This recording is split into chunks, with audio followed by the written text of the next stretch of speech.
brasileiro. Ontem tivemos o clássico no Morumbi, 4-1 para o São Paulo em cima da Portuguesa. Leandro Quesada estava lá. Quesada, o que aconteceu? Não vou nem falar o que aconteceu com a Portuguesa, que isso eu sei. Não, mas eu queria a sua o São visão Paulo do jogo. jogou bem. Não, eu quero o Quesada. A minha visão vai ser absolutamente distorcida, sempre. O São Paulo encontrou um adversário que simplesmente foi ao Morumbi para tentar arrancar um empate e jogar para o contragolpe. O contragolpe da Portuguesa é muito bom, mas ontem a defesa do São Paulo, Flavinho, a dupla Beraldo e Alan Franco... Foi bem. O São Paulo achou a dupla para a temporada, hein? Porque o Alan Franco é bom zagueiro. A gente cantou a bola que o Alan Franco ia ganhar a vaga ou do Ferrarese ou do Arboleda, sem o Ferrarese agora. E esse Beraldo é bom jogador também, né? Bom da base, tá com um contrato aí renovado. Tecnicamente muito bom. Ontem o Rogério elogiou bastante essa dupla. Deu a entender que vai ser Beraldo e Alan Franco nos próximos jogos até fixar essa nova dupla. Porque o Arboleda às vezes dá meio cabeçada. Esse aí é qual deles? Esse é o Beraldo, né? Esse é o Beraldo. Esse é o Beraldo. Esse que foi elogiado. Agora, achei a Portuguesa muito tímida. Aquele time que jogou contra o Bragantino se expôs mais ofensivamente falando. E o Bragantino é um time bom, né? Sim, é um time que não deve nada. Também, claro. Então, eu me decepcionou nesse sentido. Perder para o São Paulo faz parte. O Corinthians vai jogar contra o São Paulo no fim de semana. Se perder para o São Paulo, tá no pacote. Agora, do jeito que foi, 4-1. E na hora que a Portuguesa resolveu jogar um pouquinho, fez aquela bela jogada do Lucas Natan, né? No lançamento do Daniel Costa. E fez o me gol. Decepcionou a Portuguesa, Flavinho. Eu também. fiz uma leitura aqui, eu pensei Flavinho, que fosse outra coisa. Eu tenho uma... Fala, Sem qualquer também nenhum corporativismo familiar nessa história, porque pode até para muita gente gerar conflito de opinião, porque meu tio recentemente estava trabalhando na Portuguesa junto com o Sérgio Soares, entendeu? Pra quem não sabe, é o Denis, ex-lateral do Palmeiras, que fazia parte da comissão técnica do Sérgio Soares, o técnico que subiu a Portuguesa para a Série A1. Tá? Sim. Só para deixar claro. E aí, Flavinho, mas ao mesmo tempo me chama a atenção como que as coisas desandaram por lá nesse sentido de uma equipe que, poxa, deu muito certo, né? No primeiro semestre passado, que caminhava bem, com mudanças diretivas assim radicais, bruscas, até ditatoriais, de influência no trabalho do treinador, diga-se de passagem, do Toninho Cecílio, que é o gerente de futebol. Enfim, uma gestão descabida, um técnico que se traz, que teve péssimos resultados na temporada passada e que tirou os jogadores de uma espinha dorsal que deu certo na Portuguesa. Então eu vou tentar explicar sem querer defender ninguém. Por exemplo, o Marzagão fora do time, pra mim é um absurdo. O Marzagão é um absurdo. Esse Naldo zagueiro não é ruim. Não é ruim. Não é ruim, é melhor do que os que lá estão. O Daniel Costa pode jogar pouco, mas tem que começar com o Daniel. Pouco tempo, né? Você inicia com o Daniel e vai sentir o jogo.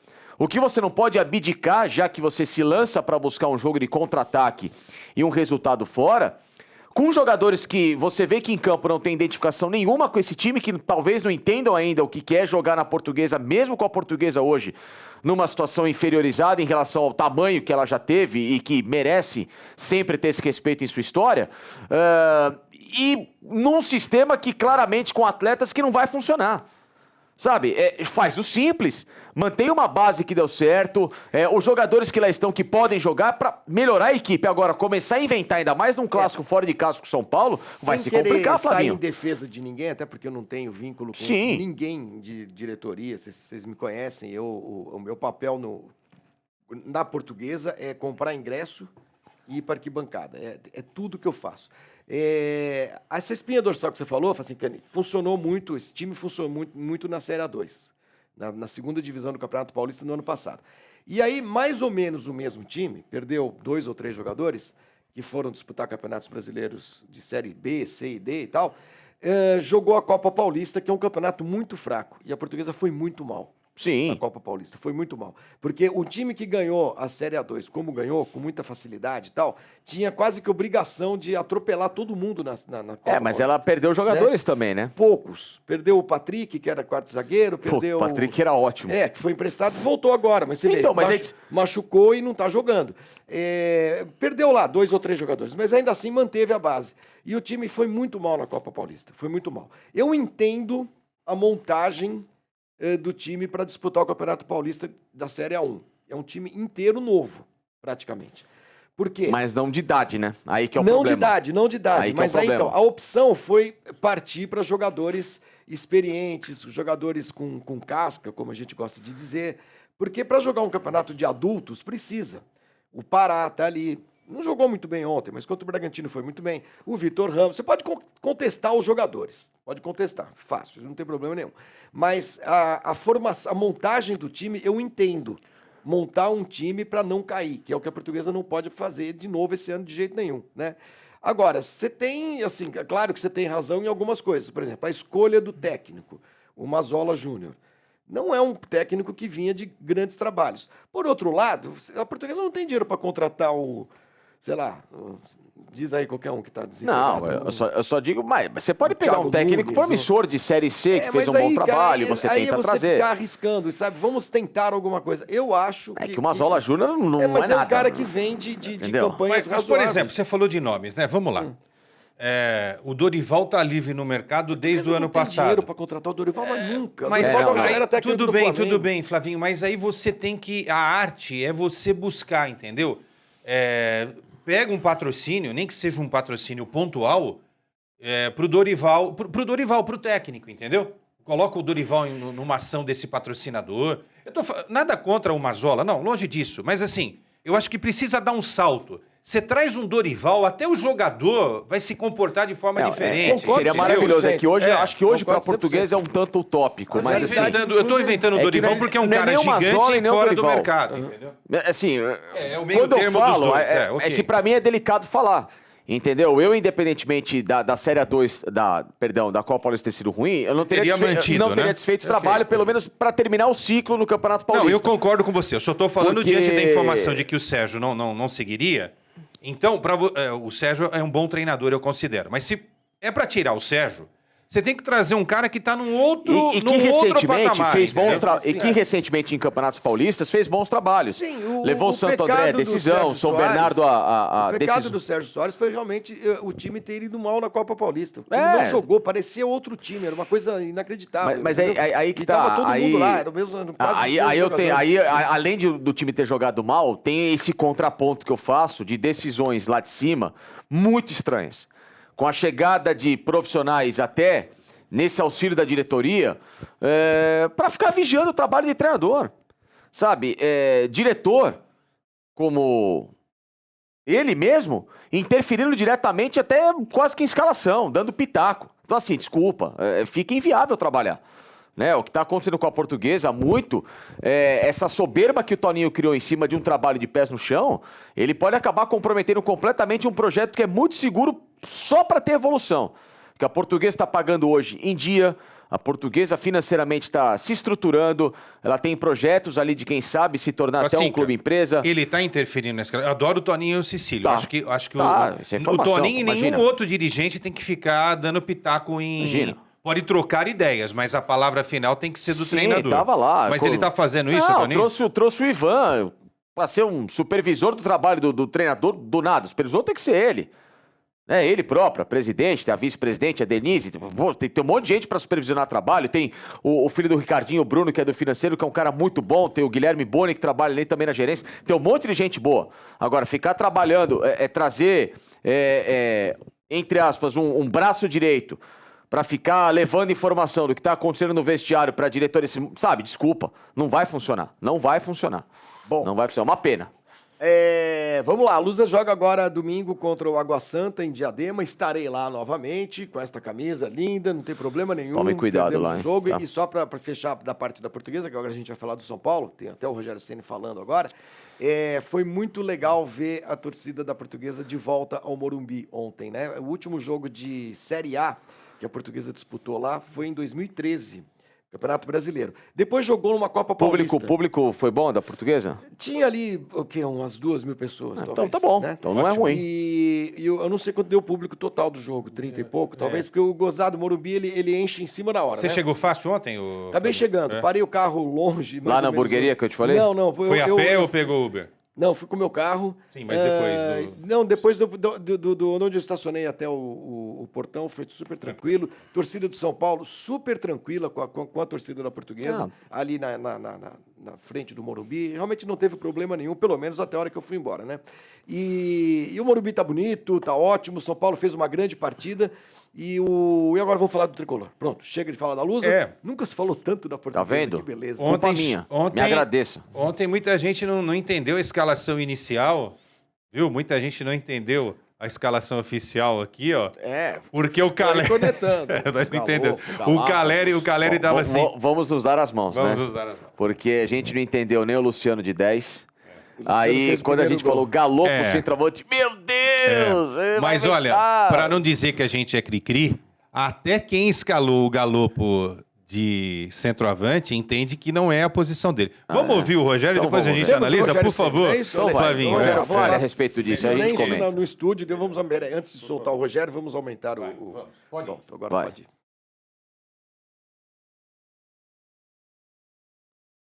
O primeiro tempo dele não foi um grande primeiro tempo. Eu acho que ele fez os gols, foi importante. Depois, quando ele, por alguns momentos, saiu um pouquinho mais da área, logicamente ele rende mais, eu tenho consciência disso. Mas na ausência de um outro jogador que possa fazer a função do Caleri, ele é um jogador que tem bom cabeceio, boa finalização. Eu acho que ele estando próximo do gol, ele tem oportunidades de marcar. Já fez isso contra a Ferroviária, quando entrou. E hoje teve a felicidade de fazer um gol numa belíssima jogada do David, e depois teve a frieza de bater um pênalti, que ele e Rato eram os dois encarregados de bater pênalti hoje, caso acontecesse pênalti no jogo. E o Rato já tinha saído, ele bateu com a mesma frieza que bateu na Sul-Americana, né? É isso? Na Sul-Americana. Agora, ele foi contratado, repito, não sei valores, mas ele foi contratado e nós estamos tentando sempre dar minutos para ele. Eu sei que não é a posição de origem, não é a posição nem que ele gosta tanto. Foi um pedido meu para ele fazer a função. Sei que ele não vai render, ele pode render mais em outras funções do que essa, mas em outras funções eu tenho jogadores que também rendem mais. Então eu tenho que tentar utilizar da melhor maneira possível ele. Hoje o Caleri estava com com algumas dores, e eu preferi segurar o Caleri e achei que ele podia exercer a função. Ele foi feliz, mérito dele aí os gols que fez. Galopo. Tá aí. Foi lá, meteu 2 gols. Galopo, que deu até eco.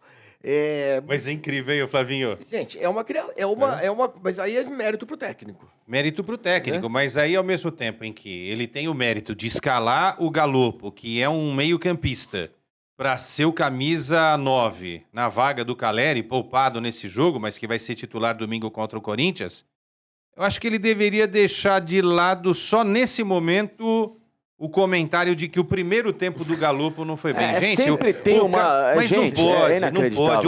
O cara tá fora da posição. Tá jogando na posição que não é a dele. Faz 2 gols. E você vai destacar o primeiro tempo ruim? Não. Você tem que destacar o que o cara fez fora da posição. É só um comentário porque eu não consigo. Tem coisas que eu não... Ainda mais depois de um 4-1. E foi um 4-1, não foi contra um time da esquina. É uma Portuguesa que tem história, decidiram títulos. Eu acho que algumas coisas o Rogério, ele quer ser muito sincerão da massa, mas não casa bem, entendeu? Tem coisas que, como o Facincani falou, tem coisas que você deixa dentro do vestiário. O recado você dá dentro do vestiário. E pelo que ele falou aí, o Galopo volta a ser reserva. Porque ele falou assim, o Galopo, ele não pode brigar, ele não vai ganhar a posição do Caleri de 9, né? Porque o Caleri é melhor nessa posição. Mas o Galopo também não vai ter condições de arranjar uma boquinha no meio-campo. Seja do Nestor, seja do Maia, seja do... O cara vai lá, quebra o galho, faz 2 gols, 2 gols e mais nada. Eu acho incrível. Olha, entre o Pablo Maia e o Nestor, o Galopo joga mais bola, tá? Só isso. Mas o São Paulo foi bem ontem, né? Sim. Que pese foi bem. O fato de David ter foi bem, um time que... Rato. A Portuguesa foi muito, muito tímida, como disse o Quesada. É um time que está na Série A, é um time que ganhou um jogo agora recentemente do Bragantino. O São Paulo fez um bom jogo e vai para o Clássico de domingo, 3º seguido, hein? Com moral alta, né? Com moral alta e pegando os jogos que eu considero mais difíceis. O jogo de domingo é no Morumbi ou no Itaquera? Morumbi. No Morumbi. 6h30. 6h30 da tarde. Nossa senhora, horário horroroso para Clássico. Mas enfim, o que dá para destacar também da equipe do São Paulo, ao mesmo tempo, é que é um time que cada vez mais começa a ter uma cara de jogar extremamente dependente da velocidade pelas pontas. É um time muito né? rápido, isso é verdade. Então, assim, ele não pode cair na previsibilidade de ter só essa articulação. Porque se pega uma equipe que trava bem na intermediária com volantes que se posicionam entre lateral / zagueiro e fecha espaço de infiltração, São Paulo morre. Mas, São né? Paulo, Facicani, eu não entendo você. Quando joga muito pelo meio, reclama... Não. Você tem que ter... Você tem que ter variação, tonto. Não é nem afunilar, nem afunilar e nem só mas assim, uma jogada. Um estilo de jogo do Mas time, é um estilo né? de jogo, de ou seja... muita velocidade, jogadores muito tanto é que se esperava pouco, eu particularmente esperava pouco, e por enquanto coloco aqui a mão à palmatória, ó, parabéns pro David, que tem jogado bem, né? Aposta do Rogério, bem criticado pela torcida. E o Wellington Rato, que chega sem qualquer tipo de moral, veio do Atlético Goianiense, o Wellington Rato, quem é? E tá fazendo uma grande partida. Então, assim, grandes partidas. Então, são os 2 jogadores destaques do São Paulo, mas tem de se ponderar que o Luciano fez o gol dele, mas porque a Portuguesa foi um time que não teve nenhuma combatividade, né? Porque se pega uma equipe que trava o setor, o Luciano não anda, né? Mas ele fez o gol de escanteio, né? Também foi Exato, sim, mas eu tô dizendo ao longo do jogo. O próprio Galopo, ele é uma espécie... eu vou... Claro, pelo amor de Deus, não tô comparando Olha lá o que futebol. você vai falar. Não tô comparando futebol, tô comparando somente função, tá? Estilo. Ele é um Paulinho do Corinthians nos bons momentos, claro, sem o futebol do Paulinho. Por quê? Porque o Paulinho era um cara que atacava demais a área. É a mesma coisa que o Tite em 2012. Volante atacante, né? É a mesma coisa que o Tite em 2012. Paulinho, quebra o galho no lugar do Guerreiro ou do Liedson, porque, putz, não tem ninguém. Porque o Paulinho é um cara de boa impulsão, é um cara que chegava bem à frente. Então ele colocou o Galopo porque ele tem essa facilidade de pisar na área do adversário. Desde o primeiro jogo que o Galopo estreia com a camisa do São Paulo, ele já se mostrou um cara muito versátil nesse tipo de situação. Ele era um cara que precisava ganhar mais a cancha com a bola dos pés. E é o que eu não entendo do Rogério. Porque tem outros jogadores nesse elenco que podem fazer com que o São Paulo até se compacte melhor defensivamente. Casos do Gabriel Neves, a tentativa de recuperação do volante Luan. Né? Aí você coloca o Gabriel com o Jackson Mendes, com o Galopo, você já tem um meio campo encorpado. Você pode até soltar um pouco o Galopo, porque é um jogador que se jogou como falso centroavante. E ele tem a qualidade de marcação. Poxa, faz um terceiro homem de meio campo no elo de ligação que ele consegue fazer. O time do São Paulo... Pra mim, o Rogério já tem o time do São Paulo titular na cabeça. Sim. É Rafael, Orejuela entrou ontem, não tem dá, condições. não dá, Aí a Rafinha ou o Igor Vinícius, vai ser o Igor. Vai ser o Igor, né? verdade. E o Rafinha, óbvio, importante pela experiência e tal. A zaga, até pela necessidade, o Ferrarese tá fora, vai ser Alan Franco e o Beraldo. Se bobear o Arboleda, perde essa vaga. O Wellington do outro lado. E tem o Caio Paulista que tá vindo, pode ser o lateral esquerdo. No meio-campo, o Rogério tá apaixonado pela dupla Nestor e Pablo Maia. O Rato, ele não mexe. O Rato fez até aqui na média. Não sai no time. David também não. Caleri é imexível. Né? E aí sobrou uma vaga. E o Luciano tá lá. E o Luciano. É isso. Esse é o time. Abemos um time, como se diz, né? Então, o São Paulo vai forte para o jogo de domingo contra o Corinthians. E sobre o Galopo é argentino, né? Argentino, veio do Banfino. O que estava falando para vocês, as minhas experiências de futebol são muito ligadas à arquibancada. E ontem eu gostei de uma coisa do Galopo. Ele foi comemorar o gol dele na nossa frente, na torcida da Portuguesa, provocar a torcida. Eu acho isso, provocar numas, não foi mandar dedo, nada disso. Eu acho que esse espírito de jogador argentino também, e que tem uma torcida para ir afrontar, né? Porque jogo de hoje, clássico, você vai fazer. O cara não tem Corinthians nada. Corinthians e São Paulo Ele no fez Morumbi. isso aí, esse gesto pra você? Não, tipo... foi isso aí, foi na hora do gol. O que você pensou na hora? Você falou o quê? Eu xinguei, obviamente. Por exemplo, mas você fez eu não posso falar o que eu falo, xinguei. Mandei o cara para aquele Mas lugar. por que você xingou? Xinguei em português. Ele não te xingou, ele não te ofendeu. Não, mas sabe que e você xinga as pessoas, você é um mal educado. Mas você sabe qual a legenda? Fala, Flavinho. Grita aí, ô português. É mais ou menos isso. Porque o que eu tô querendo dizer, isso quem vai a estádio sabe, vocês sabem disso que eu tô falando. Hoje, com torcida única aqui em São Paulo, para os jogos entre os times de maiores torcidas, que são os 4, né? O Palmeiras, o São Paulo, o Corinthians e o Santos. Se o Galopo fizer um gol domingo, Ele não vai calar a torcida do Corinthians, simplesmente porque a torcida do Corinthians não estará no Morumbi. E a Portuguesa, felizmente, a gente pode ir ao estádio, entendeu? E eu acho que esse espírito de provocar a torcida adversária e tal Sim. é gostoso. Claro, isso estimula. Isso faz o futebol, né?